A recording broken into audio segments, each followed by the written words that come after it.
Hello, what is up mga mom, sir, ma'am? Ako po si Ralph Cifra, isang visual artist from Manila. And today we are going to customize the AMK series Megatron from YOLO Park.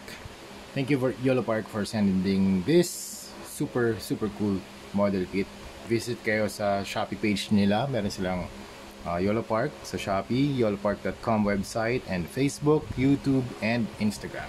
Okay, thank you very much YOLO Park again for sending the whole set para sa unboxing, review, and customization natin. So, first step, gamit tayo ng soldering iron para makagawa tayo ng melted plastic or battle damage sections dito sa model kit. Okay, let's try to do it here. So, something siguro across the chest. Ayan, the logo.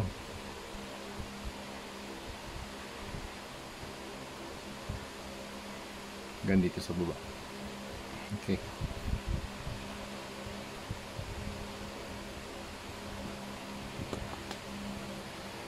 Okay, done na tayo maglagay ng damage sa kanyang right shoulder and sa chest and dito sa kanyang arm. Okay, ang next na gagawin natin, mag-apply tayo ng Bosny 191 flat clear. Okay, tapos balikan ko kayo kapag na-sprayan na natin siya. Mag-spray tayo ng Bosny flat clear para makapaglagay tayo ng adhesive layer para lahat ng paints na i-apply natin kakapit. Okay, next step, gamit tayo ng PH 179 black para makapag-apply tayo ng dark wash over Megatron. Nakapag-apply na ako ng wash dito pero dagdagan pa natin. Pwede tayo mag-apply ng ilan pang layers dun sa wash na ina-apply natin.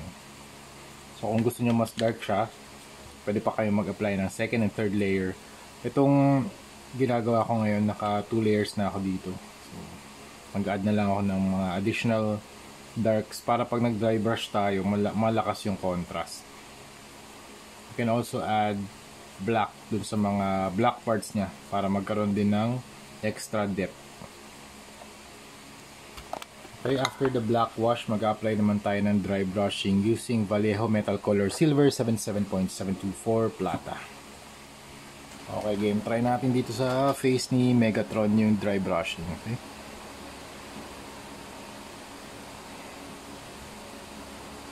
Ayan. So sa dry brushing, konti-konti lang yung application natin. At saka, kailangan natin ng brush control.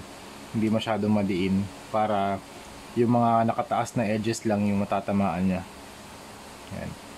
So yung mga naka-recede or yung mga malalalim na parts ng toy or ng action figure or ng model kit, hindi na matatamaan ng paint.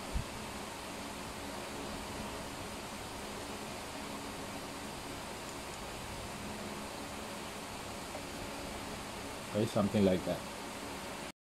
Okay, after dry brushing, pwede tayong mag-add ng additional details using Vallejo Metal Color Vallejo Acrylic Metal Color Airbrush Color Oro 77.725 Gold. So we can add details here sa mga maliliit na parts lang. Okay. Para lang ma-break yung monotony ng silver or ng gunmetal na look niya. Ayan, pwede rin dito sa likod.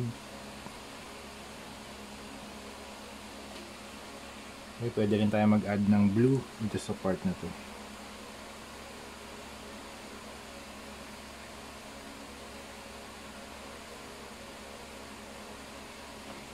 Or turquoise pala. Okay, we are now done with our Megatron project. Thank you very much again, YOLO Park, for sending this for unboxing, review, and customization. So, babalik na natin yung mga accessories niya. Ang kulang na lang dito yung layer ng top coat. So ang top coat na gagamitin natin dito ay yung Bosny 191 flat clear. So para ma-seal lahat ng paint job na ginawa natin,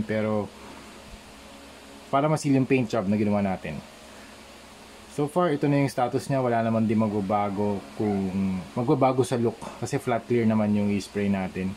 Kaya i-record ko na ngayon before we apply the top coat. Pero ito na. Tapos na to mga ma'am sir, and magpo-proceed na tayo sa next couple of videos natin. Meron pa tayo, ito si Dinobot na Grimlock. We also have ito Soundwave. And Bumblebee, and Starscream. So, tapos na si Optimus Prime. Here we go. Optimus Prime and Megatron. There we go. Tapos na i-customize, custom repaint. I-send na natin to kay Yolo Park. We will make an update na gumagawa tayo ng mga custom products nila. Again, let me rephrase that. Ayun. Thank you again, Yolo Park, for sending this. So, send lang ako ng email para makapag-report ako sa kanila na gusto ko rin pakita yung ginawa kong custom repaint para dun sa mga toys na binigay nila sa atin. Okay? So yun lang. Thank you very much for watching and see you sa next video. Bye-bye.